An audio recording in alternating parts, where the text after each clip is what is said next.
Gemsies, welcome back to another video. I recently watched The Woman King. I thoroughly enjoyed it and I was pleasantly surprised. For some reason, I thought it was like some woman empowerment thing where they don't need men, but I was pleasantly surprised. After watching it, I then found out that there was some kind of backlash towards it. This part of history I'm unaware of. Yes, I'm from West Africa, and this was actually in Benin, you know? And I was like, oh, I didn't realize that this was what happened, really. So, yeah, I wanted us to delve a little bit deeper into that and, yeah, see what I found.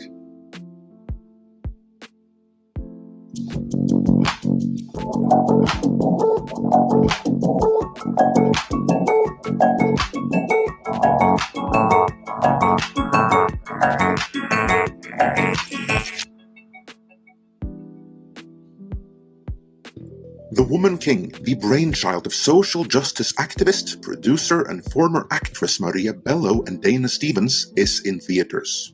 Okay. Sony, who greenlit the movie in 2020, surely thought they must have had a movie that was with the times and would resonate with audiences everywhere. I thought the thingy was black. Instead, its opening weekend is marred by the hashtag Boycott Woman King trending, and the ones driving that hashtag hail from the Black community. In this editorial, I will begin with exploring what is so bad about the Woman King, the measures the studio have gone through to protect it, and what lessons should be learned from this.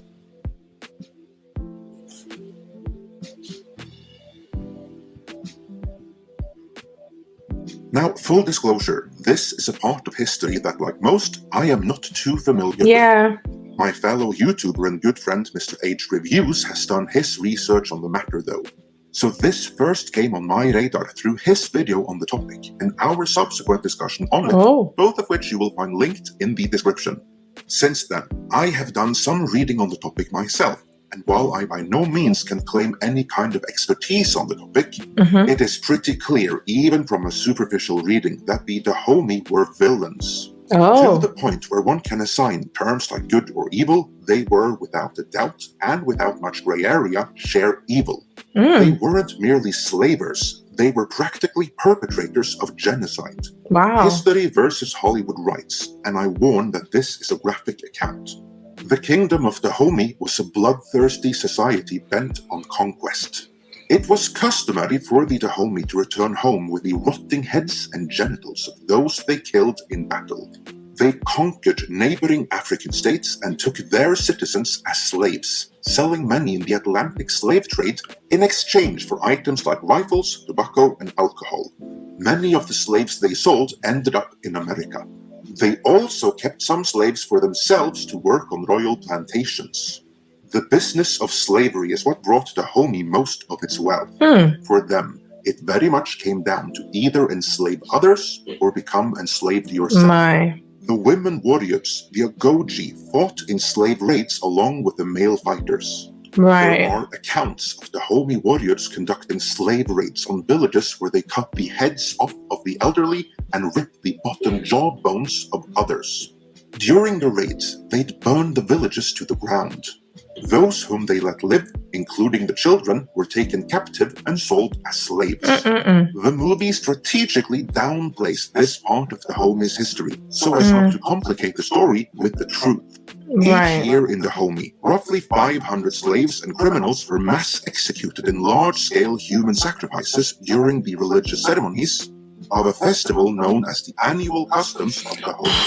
Most were sacrificed by way of decapitation, a method of killing widely used by the Dahomeyan kings. The 1727 annual customs of the Dahomey ceremony reportedly saw as many as 4,000 people sacrificed. Also, when the Europeans banned slavery, the Dahomey kept at it. John Boyega's character, King Giso, is a real historic character. But Viola Davis' character, Namiska, who demands the Dahomey stop slavery, is entirely fictional, even though there are historic references to a teenager girl of that name. Only she did. I mean, why would they then base the movie on a real, history when people can actually find the information if they want to? Why didn't they just do it like a fictional movie, like The Woman King, and just, the woman empowering thing? I don't understand why it had to be based off of history. And I personally didn't know that the directors or the two ladies that were shown in the beginning, I thought it was a Black woman who came up with this. So I thought she was moving with facts. Like maybe her great grandmother was part of the Dahomey. This is interesting. I don't know. History, so much has gone down in history, and people have suffered. It just goes to show how we just need Jesus Christ to come already, so we can just go and live in heaven. Yes, that's what I believe. Because this world, when you listen to these things, it's just heartbreaking. And I know when I was watching The Woman King, the action and all of that, and the story, how it ended, I loved it because I love action movies. I love martial arts movies. I'm a huge anime fan.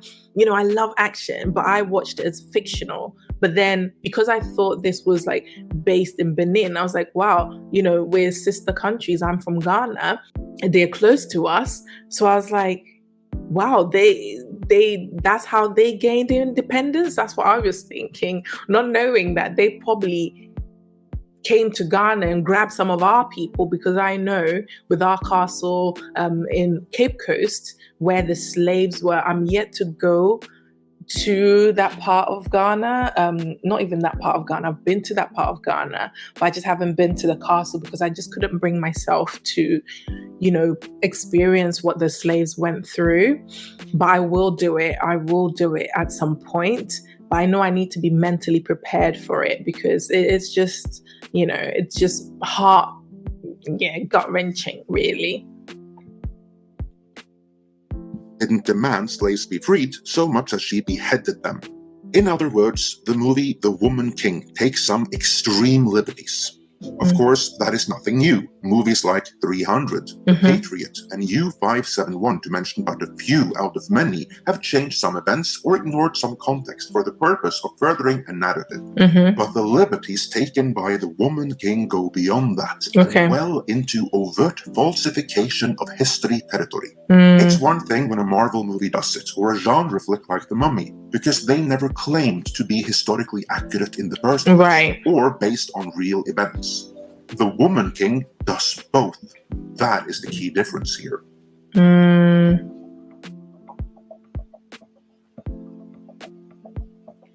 If the producers were hoping for another Black Panther, and they were, they can't be pleased with the response. The Rep wrote, "Who is driving the #BoycottWomanKing trend on social media in protest of the Viola Davis starring historical epic that hit theaters today? Perhaps surprisingly, it's not the same people who dropped racist memes in reaction to the first look at Halle Bailey in Disney's live-action The Little Mermaid trailer. Critics don't have an issue with Davis playing a strong Black leader in The Woman King, but are alarmed that the history of the Dahomey tribe, who sold other Africans into slavery, has been whitewashed. Time to boycott the Woman King movie. The film is about the Dahomey and Benin that traded slaves into the transatlantic.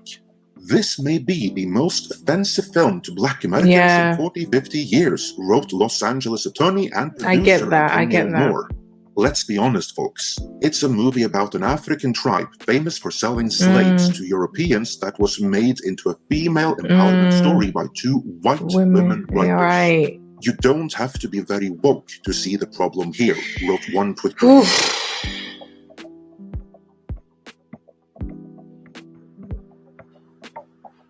The challenge for Sony here is that there really hasn't been any backlash to the movie to speak of at all. And what there is comes from the Black community and is based on actual written history. So the only real response has been, see this movie or you'll support the narrative that Black women cannot lead the box office globally.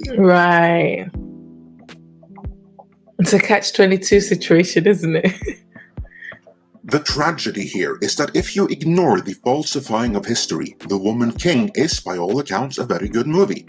It tells an African story, and there should be more movies like that. Yes. There are countless African stories based on real history as well as myth and legend. Hello, Yasantoa. Of the continent, dating back thousands upon thousands of years.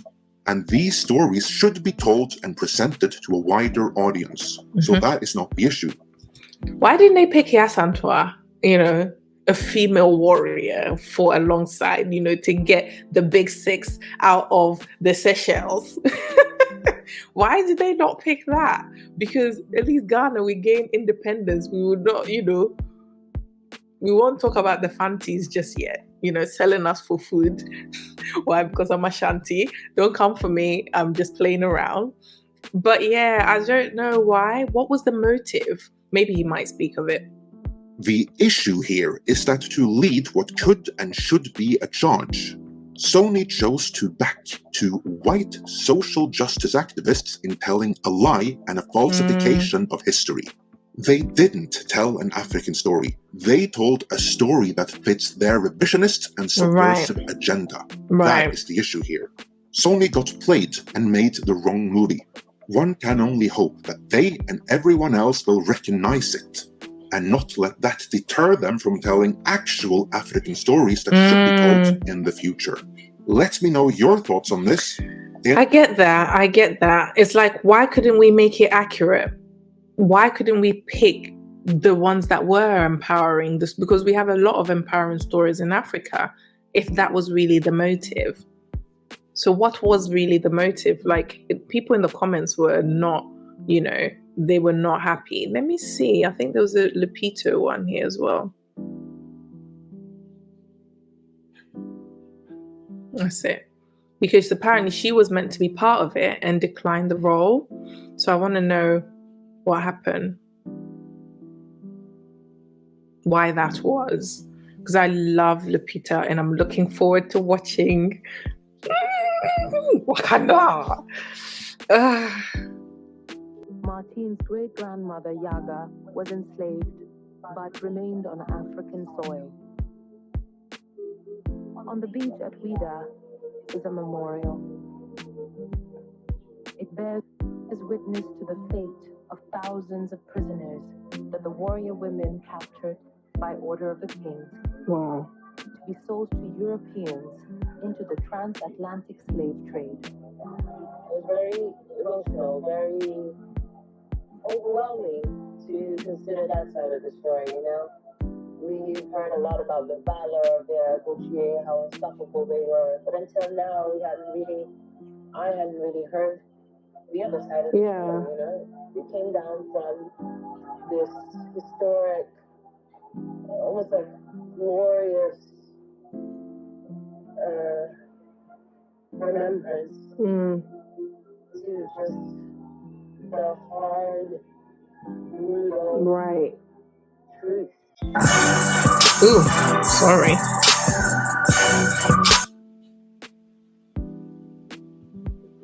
Folks, I didn't discover this till recently, but apparently Lupita Nyong'o initially agreed to play the co-leading role in The Woman King. She was supposed to play Nawi, who is the daughter of General Naniska, the Viola Davis character, which eventually went to Thuso Mbedu. But for reasons unknown, she pulled out. But I can't understand how nobody knows why she pulled out.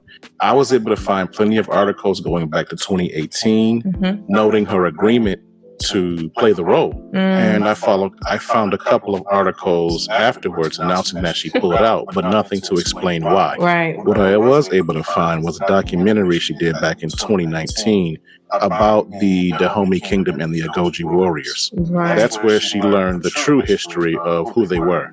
In the video, she cries when she learns that the Agoji were not the iconic freedom fighters they were idolized for being. According to legend, they fought against European colonialism. And they did do that, but for the most part, they were slave traders who continued the practice long after it was prohibited in the West. And when they couldn't sell slaves to Europe any longer, they continued selling them to neighboring countries. Lupita even interviewed an elderly lady who was the granddaughter of a woman who was sold by the Agoji. And when she learned about what they did to her family, she broke out in tears. Oh, And it my. was shortly after that documentary that she pulled out of the Woman King project. Again, I don't know the specifics as to why she pulled out. She never made a statement officially. But if it's because of what she learned while doing that documentary, while learning their true history, I commend her for showing integrity. Because Lupita has based her career on honoring the culture. She won an Oscar for her role in 12 Years a Slave, and she did a good job in Black Panther. It would have been foolish of her, after doing those two projects, to turn around and make a film romanticizing slave traders. Right. So I commend her for learning more about the role before agreeing to do it. I love the fact that she put integrity over money, and she should be applauded for it. This entire ordeal increases my respect for her. But it also deepens my lack of respect for Viola Davis, because Lupita is a Kenyan woman raised in the Western world. She was born and raised in Mexico. She's Black, but her ancestors are not from the slave coast of Africa. She's not a descendant of slaves. No. So she's not ADOS, an American descendant of slaves, FBA, a foundational Black American, because her people have always been free. Yes. Yet she recognizes the horrors of slavery. Yes. So much so that she ran from the role, allegedly. But Viola Davis is all of those things. She is ADOS FBA. She is an American descendant of slaves, meaning her people, like mine, were sold into slavery on the coast of Africa. She's from South Carolina. She should know better. And money is no excuse. Davis is well established, more established than Nyong'o. Long before Nyong'o got her role in Black Panther, Davis won an Oscar for her role in The Help. So she's rolling in cash. And speaking of The Help, Viola Davis now says she regrets taking the role. 10 years after winning an Oscar for her character, she now says, due to the marginalization of Black maids and its white savior narrative, she regrets taking the job. She also added that it felt like she betrayed herself and her people. This is quite interesting. You would have thought this would be the right time for that to happen. And I absolutely love Viola Davis, you know, after reading into a bit of her background, you know, I like her. I watched, you know, How to Get Away with Murder. I get it, but it's like, was money the only motivating factor here?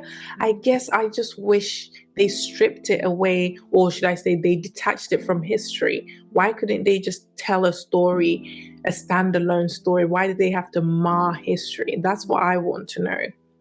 Our people, meaning us, Black people. But when it comes to the Woman King, the only thing she has to say is, you can't win an argument with people on Twitter. This is in response to the Black people who are now boycotting the film. The Black people, she said, she betrayed by taking the role in The Help. So in other words, she's saying, hey, I cast my check. I don't care.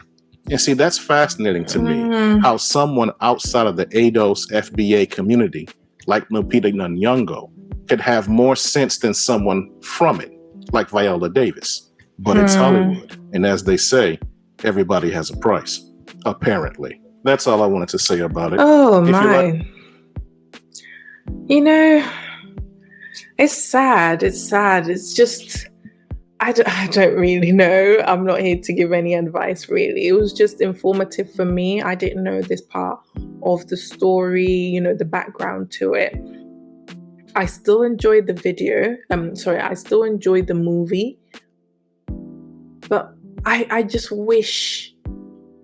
I don't know. I don't know what the motivating factor was, because in a way it's like you're glorifying them and you're falsifying history, because that's not really what they did. They actually were part of the problem.